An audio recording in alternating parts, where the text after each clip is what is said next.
Setting the stage, for over a decade, Full Metal Alchemist, Brotherhood, reigned supreme on my anime list, sitting comfortably as the highest-rated anime of all time. It wasn't just another show, it was the golden standard, the anime equivalent of a living legend. Fans everywhere respected it, and while plenty of contenders came and went, none could shake its iron grip on the top spot. The occasional hype train rolled in, sure, but sooner or later, the crown always returned to FMA, until now, a year ago.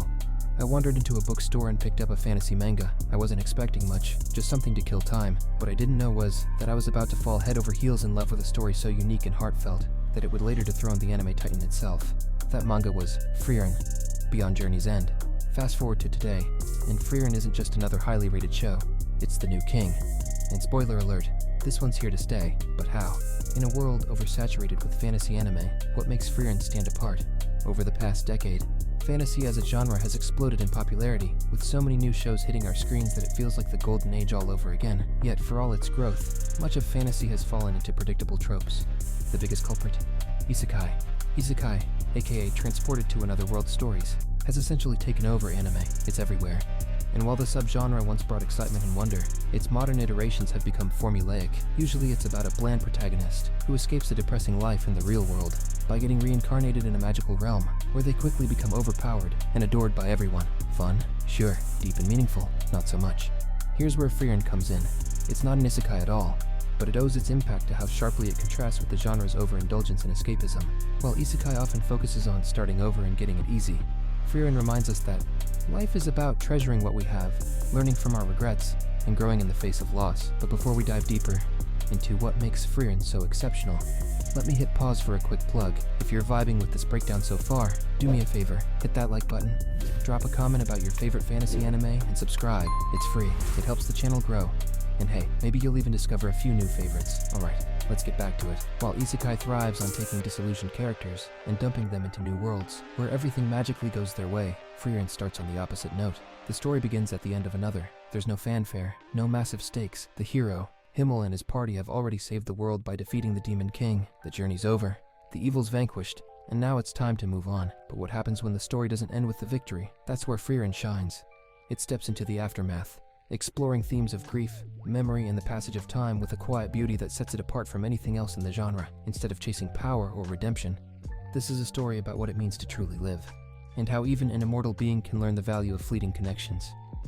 The immortal perspective. So here's the setup. After the party's victory, the group splits up, and we're left following Frieren, an elven mage who's been alive for thousands of years. Her lifespan far exceeds that of her human companions, and while they age and eventually pass away, she remains. At first glance, it feels like this is going to be a melancholy tale about the curse of immortality, but Frieren quickly flips that expectation on its head. Instead of wallowing in sadness, the story reflects on Frieren's regrets, not because her friends are gone, but because she failed to truly connect with them while they were alive. Himmel, the hero of their party, lived his life with a deep appreciation for every moment and every person he met. Frieren, by contrast, spent much of their journey detached, caught in her own timeless perspective. It's not that she didn't care, she just didn't know how much she would care until it was too late. Now, here's where things get real. After Himmel's death, Frieren doesn't immediately embark on some grand journey of self-discovery. Instead, she falls back into her old habits, wandering aimlessly for decades. Her immortality, once a shield from grief, now isolates her, but then fate intervenes. On his deathbed, Hyder, the priest of their party, asks Frieren to take in his young apprentice, Fern. This single decision becomes the catalyst for Frieren's new journey. With Fern at her side, Frieren begins to see the world, and herself, through fresh eyes. The road ahead isn't about defeating great evils or achieving legendary status. It's about something much quieter, relearning how to connect, how to care, and how to live fully in the present. The story takes its time, meandering from village to village, letting us soak in the world through Frieren's immortal perspective. But don't let the slower pace fool you. Frieren has action when it counts, and it's always meaningful. Unlike isekai protagonists, who often bulldoze their way through challenges with god-tier abilities, Frieren faces struggles that can't be solved with magic alone. Her spells, often whimsical and hyper-specific, like turning sweet grapes sour or removing rust from statues, reflect the series' emphasis on the little things, the small, personal touches that make a life meaningful. Here's what really hits home. As Frieren journeys with Fern, and later Stark, a warrior in training, she begins to pass down her knowledge, not just about magic, but about life. In doing so, she carries forward the lessons she learned from Himmel, Hyder, and Eisen, the dwarf of their original party. The dynamic between Frieren and her young companions mirrors the journey she once shared with her friends, but this time, She's present in a way she wasn't before. What makes this so compelling is that we, the viewers, learn alongside her. As Fern and Stark grow under Frieren's mentorship, they start to piece together the person she truly is. She's not just an aloof immortal, or a walking encyclopedia of spells. She's someone shaped by the people she's met and the memories she carries. The story shows us how even the smallest moments, like buying useless trinkets or sharing a joke, can leave an impact that lasts for centuries. And that's the beauty of Frieren. It's not a story about grand battles or epic quests. It's a story about the quiet, everyday ways we leave our mark on each other. The series gently reminds us that immortality isn't about living forever. It's about cherishing the finite moments and people who make life worth living. In essence, Frieren is an antidote to the oversaturation of isekai escapism. It doesn't shy away from grief or regret, but uses them as stepping stones for growth. And while its fantasy setting is rich and beautifully realized, it's the human core of the story that makes it truly timeless. What makes Frieren stand out is its ability to blend its fantasy setting with deeply human emotions. This isn't your typical chosen hero journey or an over-the-top power fantasy. Instead, it's about change, slow, incremental, and deeply personal change. And let's face it, change is hard, even for someone who's lived for over 1,000 years.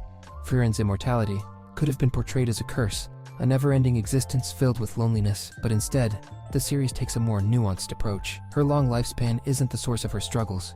It's her inability to fully embrace the fleeting nature of human life, and that's where Fern and Stark come in.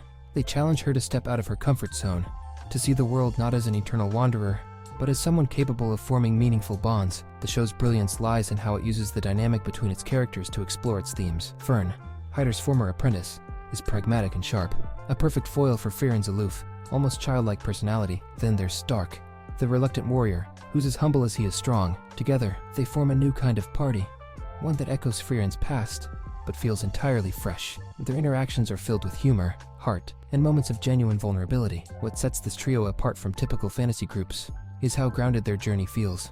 Sure, there are battles against powerful enemies and ancient mysteries to uncover, but the story never loses sight of the personal.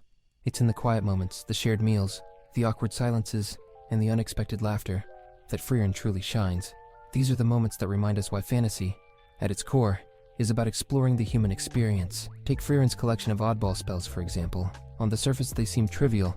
Why would anyone need magic to sour grapes or shave ice? But each spell tells a story. Each one is a relic of someone else's life, a snapshot of their hopes, frustrations, and creativity. By preserving and passing on these spells, Frieren is doing more than indulging in her curiosity. She's honoring the people who created them, keeping their legacies alive in her own quiet way. One of the show's most touching aspects is how it handles memory. As Frieren travels, she encounters people and places that remind her of her past. These moments aren't just flashbacks, they're reflections. Through Fern and Stark, Frieren is given a second chance to appreciate what she once took for granted. And through Frieren, Fern and Stark begin to see the value in slowing down and savoring life's smaller moments. This mutual growth is what makes the series so compelling. Unlike the endless power scaling of isekai, where characters become gods in a matter of episodes, Frieren is about the power of connection. It's about learning from those around you, carrying their lessons forward, and finding strength in your shared experiences. And then, there's the humor. For all its depth and introspection, Frieren isn't afraid to let its characters be silly. Frieren herself, despite her centuries of wisdom, has moments of childish impulsiveness, whether it's splurging on trinkets or attempting to act like a sophisticated adult. These quirks make her relatable and remind us that even immortals have their quirks. The series also doesn't shy away from exploring the perspective of its supporting cast. Each new character brings a fresh layer to the story, whether it's an old man reminiscing about his youth or a demon grappling with its own mortality. These encounters add a richness to the world and keep the narrative from ever feeling stagnant. What truly sets Frieren apart, though, is its message. It's never too late to change. Whether you're immortal or not, life is about growth. It's about embracing your mistakes, learning from them, and becoming a better version of yourself. And it's about doing it all with the people who matter most by your side. So, whether you're a die-hard fantasy fan or just someone looking for a story with heart, Frieren is worth your time. It's a gentle reminder that even in a world of magic and monsters, the most powerful force of all is the connections we share. And let's be honest, we could all use a little more of that magic in our lives.